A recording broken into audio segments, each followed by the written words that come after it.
To decode future trade, we have to focus on open interest, right? Open interest is the total number of outstanding contracts that are held by the participant at the end of day basis every day. जो NSE में at the end of day की जो भाव copy आती है उसमें हमको open interest का डेटा मिल जाता है, क्योंकि जो contract at the end of day open रहता है, आउटस्टैंडिंग रहता है, उसको NSE में भाव कॉपी की मदद से हमको मिल जाता है। ठीक है, तो हम आगे देखते हैं ओपन इंटरेस्ट का टाइप्स, कितना प्रकार के ओपन इंटरेस्ट होते हैं। उसका पहला प्रकार है पॉजिटिव ओपन इंटरेस्ट, दूसरा नेगेटिव ओपन इंटरेस्ट, थर्ड है नो चेंज, मतलब नो क्लियर व्यू और नो ट्रेंड।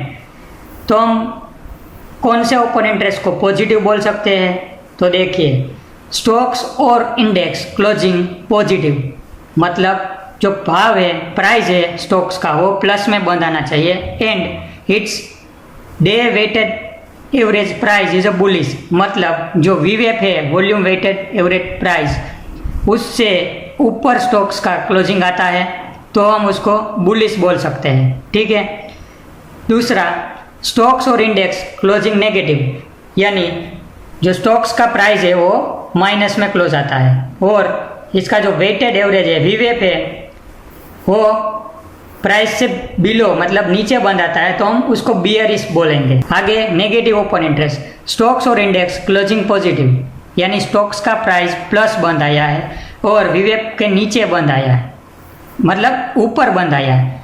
स्टॉक्स का प्राइस प्लस बंद आया है और वीवेप के ऊपर बंद आया है तो उसको हम शॉर्ट कवरिंग बोल। स्टॉक्स का जो क्लोजिंग है वो नेगेटिव है और वीवेप का जो प्राइस है उससे भी बिलो है, मतलब डाउन है, तो उसको हम लॉन्ग अनवाइंडिंग बोलते हैं। और थर्ड जो है नो चेंज, मतलब trend is not clear, wait for the direction. हम जब भी शेयर बाय करते हैं तो हम डिमांड करते हैं मार्केट में। ठीक है, तो उसका मतलब हमारा जो रिजल्ट आता है वो डिमांड अप हो जाती है। उसकी वजह से समझो कि मैं फ्यूचर कोई स्टॉक का बाय कर रहा हूँ तो मैं लॉन्ग कर रहा हूँ, मेरी 1 या 10 लॉट की जो डिमांड है वो मेरी एक डिमांड है, तो मेरा रिजल्ट डिमांड अप हो जाएगी, उसके हिसाब से मैं ओपन इंटरेस्ट जो है वो मेरा न्यू ओपन इंटरेस्ट होगा। उसकी वजह से जब भी मैं डिमांड करता हूँ तो प्राइस राइज होगी, उसका मतलब प्राइस अप और ओपन इंटरेस्ट अप होता है तो हम लॉन्ग बोल सकते हैं। अभी देखते हैं 30 अप्रैल को टाटा मोटर का प्राइस जो है वो 20% अप क्लोज हुआ है, उसकी OI है वो 41% ऑफ है, क्योंकि वो एक्सपायरी का पहला दिन है, उसमें रोल ओवर भी इंक्लूड है। पर मैंने अभी एग्जांपल के तौर पर ये जो स्क्रीनशॉट लिए हैं वो सिर्फ स्टडी पर्पस के लिए है, ताकि हमारा जो कॉन्सेप्ट वो क्लियर हो जाए। तो अभी हम लाइव देखते हैं, ये रहा हमारे सामने टाटा मोटर्स का चार्ट। उसमें हम देख सकते हैं कि प्राइस है 20% ऑफ है, 30 अप्रैल 2020 का ये रेट है, एक्सपायरी डेट 28 मई है। हम वीवेप देखते हैं 89.78 की वीवेप है, हमारा जो पहला कंडीशन था वीवेप से अप ट्रेड करना चाहिए, तो अभी 94 रेट चल रहा है। और चेंज इन ओपन इंटरेस्ट 40.95, उसका मतलब price up, open interest up, तो हम उसको लॉन्ग बोल सकते हैं। टाटा मोटर में लॉन्ग ट्रेड है, डिमांड अप है, OI भी प्लस 41% है और प्राइस 20% अप गया है, उसका मतलब टाटा मोटर में हमको ब्रेकआउट देखने को मिला है और काफ़ी लोग टाटा मोटर में लॉन्ग पोजीशन जुड़ रहे हैं। ऐसा हम एक एनालिसिस कर सकते हैं। दूसरा पॉइंट टोरेंट फार्मा, उसमें शॉर्ट बिल्टअप हो रहा है, सप्लाई इंक्रीज हो गई है, उसकी वजह से प्राइस जो है वो 2.5% डाउन है और OI अप है, उसका मतलब लोग उसमें शॉर्ट पोजीशन बिल्ड कर रहा है। जब भी प्राइस डाउन जाता है फिर भी ओपन इंटरेस्ट अप हो रहा है, उसका मतलब उसमें शॉर्ट हो रहा है। तो हम चेक करते हैं उसके ग्राफ से। टोरेंट फार्मा में एक्सपायरी प्राइस डाउन बाई -2.76, उसका वीवेप भी 2368 है, उससे बिलो ट्रेड कर रहा है, तो हमारी जो कंडीशन है वो फुलफिल हो गई है। प्राइस डाउन है, change in open interest plus 12%, मतलब 11.98। तो हम ए चार्ट के बेसिस पे हम बोल सकते हैं कि टोरेंट फार्मा में ऑलरेडी बिल्डअप हो रहा है। ठीक है, क्योंकि ओपन इंटरेस्ट प्लस है, open interest 12% plus, price down है, सप्लाई इंक्रीज हो गई है, फिर भी ओपन इंटरेस्ट बढ़ रहा है, उसका मतलब उसमें शॉर्ट बिल्डअप हो रहा है। वो हमको सिर्फ ही सिर्फ ओपन इंटरेस्ट एनालिसिस करने की वजह से ये पता चल जाता है। हम अगले एग्जांपल पे चलते हैं, एसीसी लिमिटेड। अभी प्राइस चेंज में है 3.45%, उसका जो वीवेप है वो अप है क्योंकि वो रिवर्स कंडीशन है, और जो ओपन इंटरेस्ट है वो माइनस है, -3.66।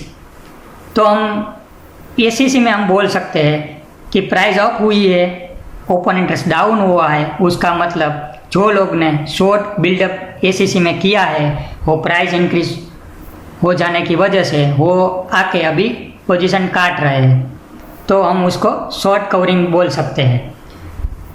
चौथा example, fourth one, Colgate limited, उसमें लॉन्ग अनवाइंडिंग हो रही है, प्राइस डाउन है, फिर भी ओपन इंटरेस्ट डाउन जा रहा है, मतलब लोगों को ऐसा लग रहा है कि कोलगेट का भाव अप जाएगा, उसकी वजह से वो लोगों ने फ्यूचर बाय किया हुआ है, और फ्यूचर का प्राइस जो डाउन जा रहा है उसके लिए लोग जो है वो लॉस बुक करके अभी निकल रहे हैं, फिर भी उसका वीवेप उससे भी डाउन है, तो हमारी कंडीशन फुलफिल हो गई। और जो चेंज इन ओपन इंटरेस्ट है वो माइनस में है, प्राइस का रेट भी माइनस में है, तो ऐसी कंडीशन हम जब भी देखते हैं तो we can say that it's a clear cut long unwinding. लोगों को अब भरोसा उठ गया है कि कोलगेट अब जाने वाले नहीं है, उसके लिए वो पोजीशन काट रहे हैं।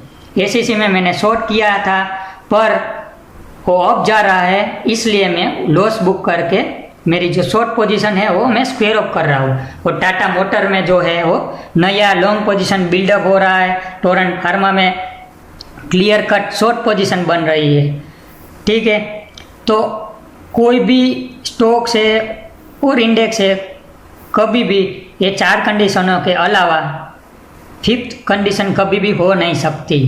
ये चार जो कंडीशन है, ये चार कॉम्बिनेशन है, एक बार आपने सीख लिया तो हम शॉर्ट में हम बोल सकते हैं जब भी प्राइस अप होती है, ओपन इंटरेस्ट अप होता है तो हम उसको लॉन्ग बोल सकते हैं, प्राइस डाउन जा रही है, ओपन इंटरेस्ट अप जा रहा है, उसको हम शॉर्ट बोल सकते हैं, प्राइस अप जा रही है, ओपन इंटरेस्ट डाउन जा रहा है, जो एसीसी में हुआ था उसको हम शॉर्ट कवरिंग बोल सकते हैं, प्राइस डाउन जा रही है, कोलगेट में प्राइस डाउन जा रही है, ओपन इंटरेस्ट भी डाउन जा रहा है, उसका मतलब लोगों को अभी उम्मीद नहीं है कि ये स्टॉक अप जाने वाले हैं, तो इसलिए वो लोग लॉन्ग जो पोजीशन बनाई थी वो अभी काट रहे हैं। तो once we come up with conclusion based on the four type, we will reach to percentage change in OI with respect to future change. यानी जो परसेंटेज चेंज है, टाटा मोटर में 40% का चेंज है, बोल सकते हैं कि each and every matching parameter is not a sufficient. समझो कि कोई भी कंडीशन है, प्राइस डाउन गया, ओपन इंटरेस्ट डाउन गया, ठीक है, तो हम उसको लॉन्ग अनवाइंडिंग बोल सकते हैं कि नहीं बोल सकते। पैरामीटर मैच हो जाने से हमारा काम पूरा नहीं हो जाता है, वो सिर्फ पहला इंडिकेशन है।